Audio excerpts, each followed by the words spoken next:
नमस्कार, मैं naturopath doctor Anju, holistic health solution में आपका स्वागत है। आज मैं तीसरे दिन यज्ञ के बारे में बताऊंगी। अभी 2 दिन मैंने बताया गुरु पूर्णिमा से, फिर उसके दूसरे दिन आज तीसरा दिन है।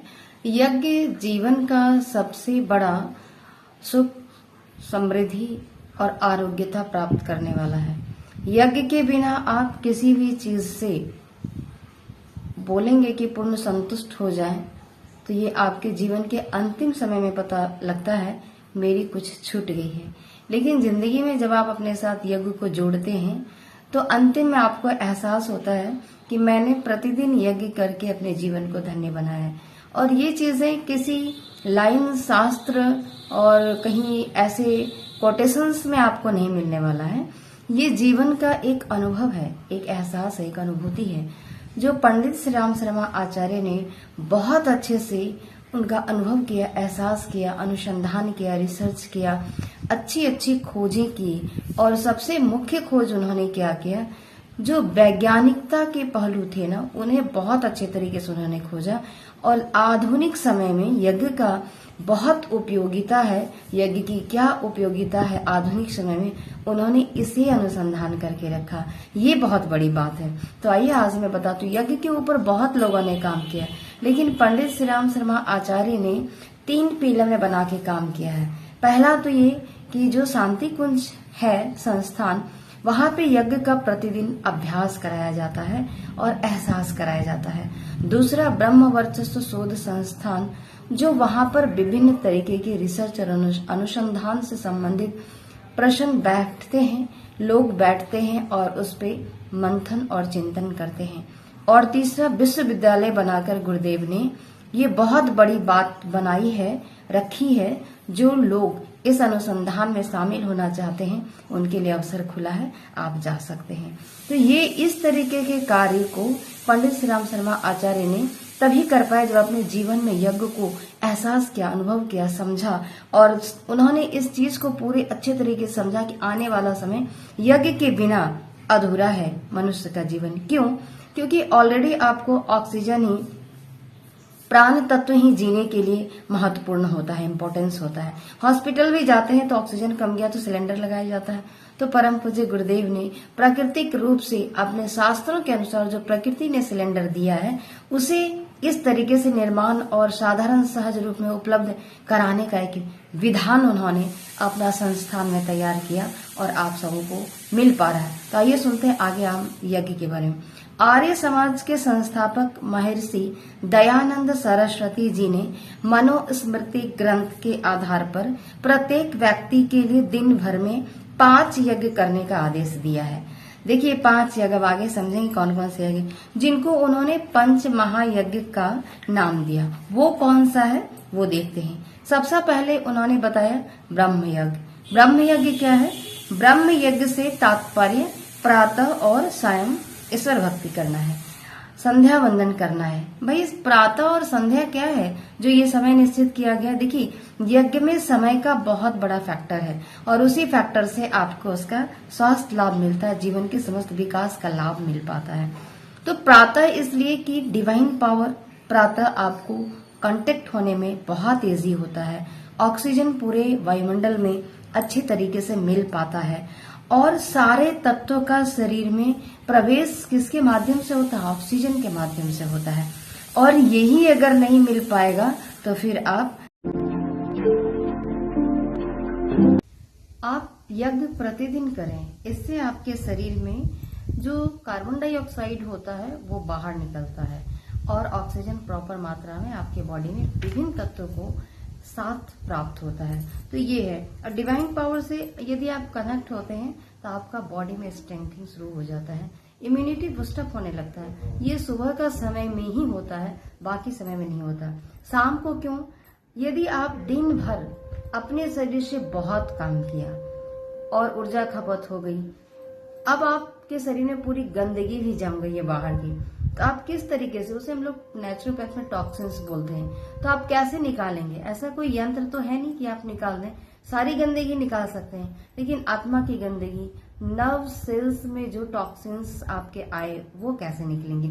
तो उसे निकालने के लिए क्या करना पड़ता है? गोधूली वेला में आप संध्या वंदन करें। इसलिए ये विधान है, इस विधान कोई मजाक नहीं बनाया गया है। इसके साथ आपका जुड़ा हुआ है एनर्जी। इस 2 वक्त में आपका सुषुम्ना नाड़ी चलता है, जो योग में इसका उल्लेख किया गया है। अगर इस सुषुम्ना नाड़ी में आप संध्या वंदन करते हैं तो आपकी बॉडी की इम्यूनिटी भी बढ़ती है, आप हेल्दी होते हैं, और अचानक किसी भी तरीके के आपके ऊपर कोई भी इंसिडेंट घटता है तो आप खुद कंट्रोल कर पाते हैं। तो इस तरीके से आप अपने आप को जब डिवाइन पावर से जोड़ते हैं तो ब्रह्मांड की ऊर्जा शरीर को स्थापित होने लगती है, प्राप्त होने लगती है।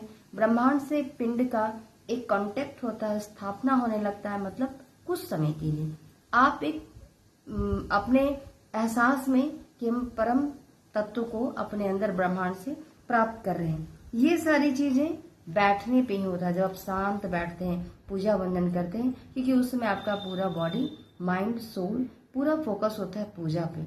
धर्म एक बांधने का सिस्टम है और कुछ भी नहीं है। तो इस तरीके से प्रातः और संध्या वंदन की बात कही गई है। आयुर्वेद में प्रातः और संध्या बॉडी रिलैक्सेशन के लिए प्रेयर की बात कही जाती है। नेचुरोपैथ में भी प्रेयर की बात कही जाती है, क्योंकि आप सुबह उठते खाना खाने लगे और सारे काम करने लगे, तो बॉडी को स्टार्ट कैसे करना है, क्लींज एंड स्ट्रेंथ से। तो ये है यज्ञ में सुबह और शाम वंदन, संध्या वंदन करने का प्रोसेस।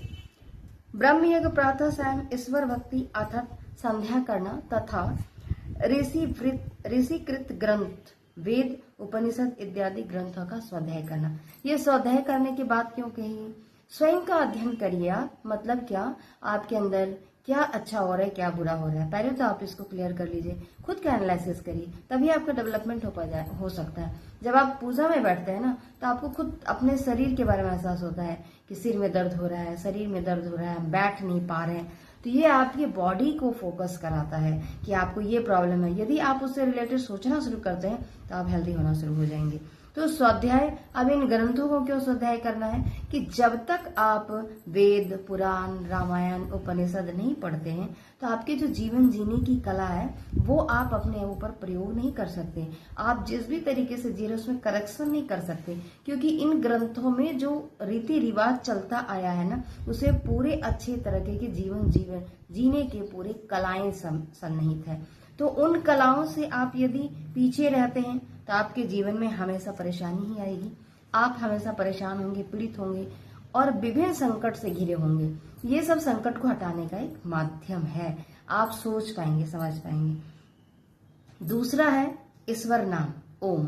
देखिए, ओम चैंटिंग हम लोग योगा में हमेशा बोलते हैं कि सुबह शाम आपको ओम चैंटिंग करना चाहिए। बीपी के पेशेंट होते हैं, उन्हें बोलते हैं ओम चैंटिंग आपको करना चाहिए, अनुलोम विलोम करना चाहिए। तो ये एक प्रोसेस है, इन सब के साथ वो अपने यज्ञ में जुड़ा हुआ है। संध्या और प्रातः वंदन में ये सारी चीजें इंक्लूड होती है। तीसरा है गायत्री मंत्र। भाई, गायत्री मंत्र का हम जप क्यों करें? गायत्री सद्बुद्धि की देवी है। अगर आपको सद्बुद्धि चाहिए तो आप मंत्र का जप करिए। और कोई व्यक्ति ऐसा नहीं चाहता हो कि उन्हें दुर्बुद्धि चाहिए।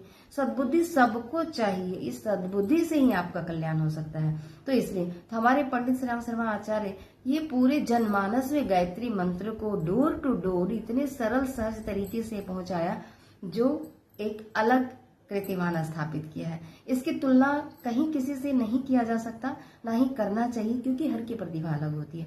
पर उनकी प्रतिभा, उनकी अनुसंधान और उनके आने वाले समय की जो दृष्टि रही है बड़ी ही स्ट्रांग रही है, जो अपने बच्चों को विकराल स्थिति से बचाने की रही है। तो ये है यज्ञ की बहुत बड़ी महिमा। यदि आप सुबह शाम यज्ञ करते हैं तो आपका सारा एक चीज एक साथ हो जाता है, पूरे परिवार का एक हीलिंग हो जाता है, आप सोच पाते हैं, बैठ पाते हैं एक साथ। यदि यज्ञ का सिस्टम नहीं रहता है तो आप एक साथ नहीं बैठ सकते, क्योंकि हवन कुंड पे 9 आदमी, 3 आदमी, 11 आदमी के एक विधान है, बैठने चाहिए और पति पत्नी होने चाहिए, ऐसे कपल होने चाहिए। यदि नहीं होते तो कोई प्रॉब्लम नहीं है, आप कोई भी मिलकर यज्ञ कर सकते हैं, क्योंकि हमें सबसे बड़ा चीज है ऑक्सीजन बॉडी को अच्छे से रखने के लिए, स्वस्थ रहने के लिए जरूरी है।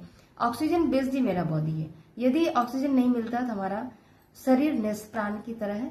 और मेडिकल के शब्द में ऑक्सीजन बोलते हैं, और अपने इधर साधारण आयुर्वेद, अध्यात्म, स्पिरिचुअल शब्दों में प्राण तत्व कहते हैं। ये प्राण आपको मिलता कहाँ से? यज्ञ से मिलता है। तो कैसा लगा आज आपको यज्ञ के बारे में सुनकर? अगर अच्छा लगा तो आप लाइक जरूर करें और दूसरों को भी शेयर करने का बनता है कि अच्छी चीजें दूसरों को देनी चाहिए, वो घर में बैठ के कुछ समझ पाए, सीख पाए। और सब्सक्राइब जरूर करें ताकि अगला आपको नोटिफिकेशन मिल पाए। कमेंट सेक्शन में मुझे लिखकर जरूर बताइए कि आपको कैसा लग रहा है, आगे आपको और कैसा इन्फॉर्मेशन चाहिए। क्या आपने ऐसा कभी सुना भी था तो एक बार फिर से आपको रिमाइंडर कराया जा रहा है ताकि आप अपने जीवन में स्वस्थ रहें और गलतियों का सुधार कर पाए। धन्यवाद, आज के लिए यहीं तक।